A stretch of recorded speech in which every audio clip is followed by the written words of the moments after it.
नमस्कार दोस्तों, स्वागत है आपका आपके अपने YouTube चैनल जीएस जीनियस में। जैसा कि आप स्क्रीन पे देख रहे हैं, सम सिविल सर्विसेज क्रॉनिकल, ये जनवरी 2025 का अंक आपके समक्ष लेकर प्रस्तुत हुआ हूं और इस अंक में नवंबर 2024 माह का जो करंट अफेयर्स है वो दिया गया है। हमेशा जो करंट अफेयर्स है वो इस पुस्तिका में 2 महीना पीछे का करंट अफेयर्स रहता है। नवंबर का इसमें दिया हुआ है, ये जनवरी का अंक है। फिर जब फरवरी का अंक आएगा तो उसमें दिसंबर का करंट अफेयर्स होगा। तो मित्रों, इसमें जो आज सामाजिक जो परिदृश्य है, जो सामाजिक समस्याएं हैं देश पर, उस पर जो घटनाएं हुई हैं, उसके संबंध में जो कुछ न्यायालय के निर्णय हुए हैं, जो सरकार की कार्य योजनाएं हैं, उनकी नीतियां हैं, उनको आपके समक्ष प्रस्तुत करने जा रहा हूं। इससे पहले कि सामाजिक परिदृश्य वाला वीडियो मैं शुरू करूं, आपसे हमारा निवेदन है कि हमारे चैनल को सब्सक्राइब कर लीजिए। इसमें करंट अफेयर्स का वीडियो सिविल सर्विसेज क्रॉनिकल के अलग अलग सेक्शंस के रूप में आता है। इसके अलावा जो घटनाएं कुछ छोटी मोटी घटती रहती हैं 2-4 दिन में, उन पर भी एक डेडिकेटेड वीडियो आ जाता है। और इंडियन ज्योग्राफी, फिजिकल ज्योग्राफी और यूपी स्पेशल, इन पर भी नियमित वीडियो आते रहते हैं। तो चलिए मित्रों, शुरू करते हैं सामाजिक परिदृश्य। और उसमें जो हमारा पहला सेक्शन है वो है भारत में सामाजिक समस्याएं। ये बाल विवाह मुक्त भारत अभियान, ये अगर कभी निबंध लिखने को आता है तो ये वाला पोर्शन जो मैं आपको अब बताऊंगा, इसको अगर आप उल्लेख करेंगे लेटेस्ट डाटा के रूप में, तो निबंध में अच्छे नंबर मिलेंगे। 27 नवंबर 2024 को केंद्रीय महिला एवं बाल विकास मंत्री अन्नपूर्णा देवी, इन्होंने दिल्ली में बाल विवाह मुक्त भारत अभियान का शुभारंभ किया। इसका उद्देश्य क्या था? बाल विवाह की कुप्रथा को समाप्त करना और युवा लड़कियों को सशक्त बनाने की दिशा में एक महत्वपूर्ण कदम उठाना, ये इसका उद्देश्य है बाल विवाह मुक्त भारत अभियान का। इसमें सभी नागरिकों से बाल विवाह का सक्रिय रूप से बहिष्कार करने का आह्वान किया गया है और महिला एवं बाल विकास मंत्रालय तथा विभिन्न अन्य मंत्रालयों का एक सहयोगात्मक प्रयास है। इस कार्यक्रम में बाल विवाह मुक्त भारत नाम के एक पोर्टल को भी शुरू किया गया है, जो बाल विवाह के विरुद्ध जागरूकता को बढ़ाने, इसकी रोकथाम करने के लिए और बाल विवाह की घटनाओं की प्रभावी सूचना देने के लिए ये एक ऑनलाइन प्लेटफॉर्म है। इसके माध्यम से कोई भी बाल विवाह की सूचना दी जा सकती है। प्रधानमंत्री नरेंद्र मोदी द्वारा 22 जनवरी 2015 को एक प्रमुख योजना चलाई गई थी, बेटी बचाओ बेटी पढ़ाओ। इसमें बालिकाओं के प्रति समाज के व्यवहार और दृष्टिकोण में सकारात्मक बदलाव लाने का प्रयास किया गया था। ये उसी की सफलता से प्रेरित है। इसमें क्या है कि बाल विवाह मुक्त बनाने पर ध्यान केंद्रित किया जाएगा और विकसित भारत में जो लड़कियों के प्रति दृष्टिकोण है बाल विवाह के प्रति, उसमें महिलाओं के बीच शिक्षा, कौशल, उद्यमशीलता को बढ़ावा दिया जाएगा। पिछले कुछ वर्षों में जो महिलाओं के प्रति जो भारत सरकार के प्रयास हैं, उसके कारण बाल मृत्यु दर में कमी आई है और जन्म के समय जो लिंगानुपात है उसमें भी सुधार हुआ है। सभी स्तरों में, शिक्षा के क्षेत्र में भी लड़कियों की जो नामांकन दर है वो बढ़ी है। लेकिन बाल विवाह जो है वो अभी भी जारी है, अभी भी उसे पूर्ण रूप से टैकल नहीं किया जा सका है। तो उसी के लिए जो है ये अभियान चलाया गया है। इसमें कहा गया है कि आज भी लगभग 5 में से 1 लड़की का विवाह उसकी 18 वर्ष की आयु के पहले ही कर दिया जाता है। अर्थात देश में 20% लड़कियों का विवाह बाल्यावस्था में अर्थात वयस्क होने से पहले ही कर दिया जाता है। राष्ट्रीय परिवार स्वास्थ्य सर्वेक्षण जो NFHS 5 के अनुसार जो है 2005-6 में बाल विवाह 47.4% होता था और 2015-16 में यह घट करके 26.8% रह गया है।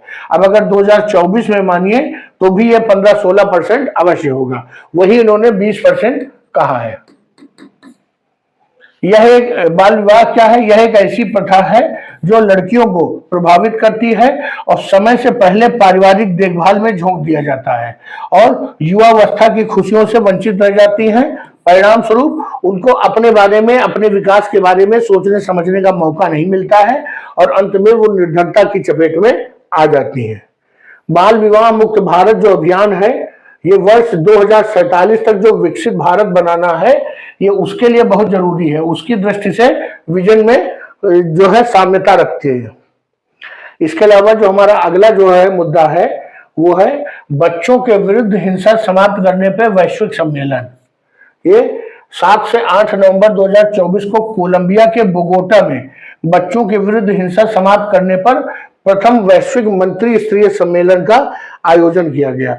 इस सम्मेलन का आयोजन जो है वो कोलंबिया, स्वीडन और उसके यूनिसेफ, विश्व स्वास्थ्य संगठन और बच्चों के विरुद्ध हिंसा पर संयुक्त राष्ट्र महासचिव के विशेष प्रतिनिधि, ये इतने लोगों ने मिल करके ये सम्मेलन किया है। किसने? कोलंबिया, स्वीडन, यूनिसेफ, WHO और संयुक्त राष्ट्र महासचिव के विशेष प्रतिनिधि।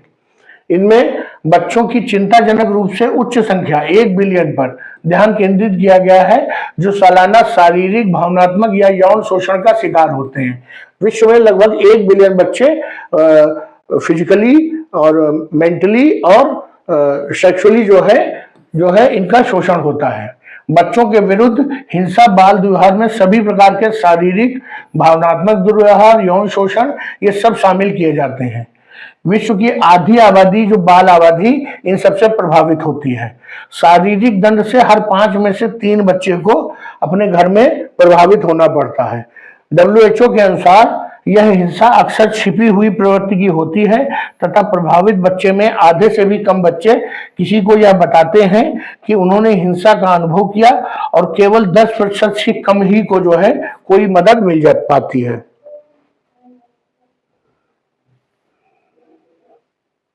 अब उन्होंने इसके बारे में कुछ उपाय बताए हैं। तो उपाय है, साक्ष्य आधारित रणनीतियां बनाई जाएं जिससे प्रत्यक्ष रूप से बाल हिंसा को रोका जा सके। स्कूल आधारित कार्यक्रम पर जोर दिया जाए जिससे स्कूलों में भी जो है बाल हिंसा को रोका जाए। इसके अलावा बच्चों को ऑनलाइन शोषण से बचाने के लिए नई डिजिटल नीति अपनाई जाए, जैसे कि बच्चों को डिजिटली अरेस्ट करके उनसे कोई कुछ जानकारी उगलवाते हैं, उन सब पर कंट्रोल किया जाए। इसके अलावा बच्चों के विरुद्ध हिंसा और शोषण को रोकने के लिए वैश्विक पहलों में विश्व स्वास्थ्य संगठन और यूनिसेफ के नेतृत्व में इंस्पायर और यूनिसेफ का सेफ टू लर्न कार्यक्रम, बाल अधिकारों पर संयुक्त राष्ट्र कन्वेंशन में आदि ये सब शामिल है। अर्थात जो यूनिसेफ का इंस्पायर प्रोग्राम चल रहा है और यूनिसेफ का ही सेफ टू लर्न कार्यक्रम है, ये बाल अधिकारों पर संयुक्त राष्ट्र कन्वेंशन के अनुसार है। और भारत में अनुच्छेद 21 6 से 14 वर्ष की आयु के सभी बच्चों के लिए निःशुल्क शिक्षा का अधिकार, अनुच्छेद 24 जो है कारखाना खदान में 14 वर्ष से कम के बच्चों के रोजगार पर प्रतिबंध लगाता है।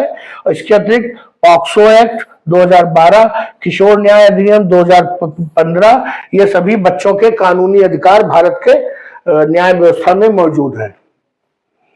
अगला देखते हैं। अगला जो सामाजिक मुद्दा है वो है सार्वजनिक वितरण प्रणाली को युक्ति संगत बनाने पर पॉलिसी ब्रीफ। नवंबर 24 में अंतर्राष्ट्रीय आर्थिक संबंधों पर भारतीय अनुसंधान परिषद ने भारत में सार्वजनिक वितरण प्रणाली को युक्ति संगत बनाना नामक शीर्षक से एक ब्रीफ पॉलिसी जो है वो प्रकाशित की। ये अंतर्राष्ट्रीय आर्थिक संबंधों पर भारतीय अनुसंधान परिषद संगठन है क्या? यह एक स्वतंत्र सार्वजनिक नीति संगठन है जो भारत में समावेशी विकास को गति देने के लिए जो है माना जाता है।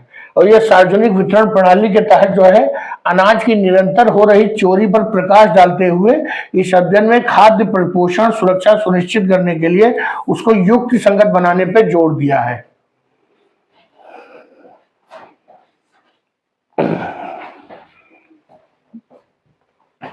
इस अध्ययन के अनुसार जो भारतीय खाद्य निगम और राज्य सरकारों द्वारा आपूर्ति किए जाने वाला जो अनाज है उसका 28% जो है वो लाभार्थियों तक पहुंचने में विफल रहता है और इससे देश को लगभग 59,108 करोड़ रुपए का वित्तीय नुकसान हुआ है। इसमें इन्होंने सुझाया है कि राशन कार्डों को आधार से लिंक किया जाए और उचित मूल्य की दुकानों पर POS मशीन जो अंगूठे से मिलता है, लगभग अब सब जगह हो ही गया है, इसमें जो है इसके उपयोग से लाभ हुआ है, ये चोरी रुकी है, लेकिन लीकेज को अभी पूर्णतः समाप्त नहीं कर पाए हैं। इसमें बताया गया है कि बिहार और पश्चिम बंगाल ये जो राज्य हैं इन्होंने PDS लीकेज को रोकने में महत्वपूर्ण सुधार किया है। हालांकि अरुणाचल प्रदेश, नागालैंड, गुजरात जैसे राज्य का जो उच्च लीकेज है वो अभी भी बना हुआ है और विशेष रूप से पूर्वोत्तर राज्यों में अधिक जो है इसमें चोरी हो रही है और क्योंकि वहां पर जो PDS प्रणाली है उसका डिजिटलाइजेशन नहीं हो पाया है। उन्होंने और एक चीज कही है कि जो सार्वजनिक वितरण प्रणाली है, अर्थात जो पब्लिक डिस्ट्रीब्यूशन सिस्टम है, जिसके तहत अनाज और गेहूं चावल ये सब मिलता है, इसमें प्रत्यक्ष लाभ अंतरण को भी शामिल किया जाना चाहिए, क्योंकि जो डीबीटी है वो लीकेज को और यह भ्रष्टाचार और चोरी को रोकता है, प्रशासनिक लागत को कम करता है और आहार विकल्प में लचीलापन लाता है। अभी क्या है कि जो पब्लिक डिस्ट्रीब्यूशन सिस्टम है उसमें कुछ लिमिटेड अनाज मिल रहा है, कभी कभी गेहूं ही गेहूं मिलता है, कभी कभी चावल ही चावल मिलता है और 80% टाइम केवल चावल ही चावल मिलता है।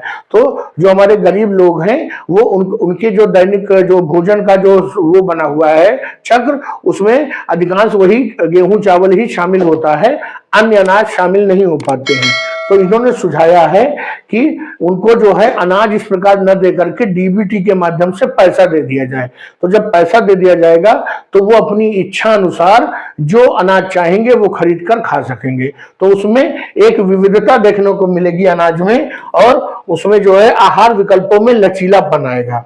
दूसरी बात, उचित मूल्य की दुकानों को पोषण केंद्रों में बदला जा सकता है, जिसके तहत अनाज की हेरा फेरी की समस्या कम हो जाएगी और उचित मूल्य की दुकानों में खाद्य कूपन दृष्टिकोण लागू किया जाना चाहिए।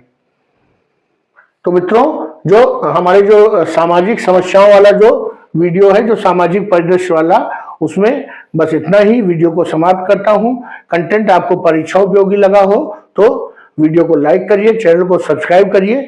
ये जो इस प्रकार का कंटेंट है फिर कुछ दिनों के बाद यही 2 लाइनों के रूप में घटना चक्र में जब लिख के आता है तो स्टूडेंट्स को लगता है कि अरे बहुत इंपॉर्टेंट है, यही तो फैक्ट है, लेकिन इसमें डिटेल में रहता है। और जो 2 लाइनों का जो फैक्ट लिखा घटना चक्र में लिखा रहता है, उसके अलावा और भी बहुत सी जानकारियां मिलती हैं। आपने इस बार का पीसीएस का पेपर तो देखा ही होगा, घटना चक्र वाला माहौल नहीं रह गया है। तो चलिए मित्रों, वीडियो को समाप्त करते हैं। धन्यवाद।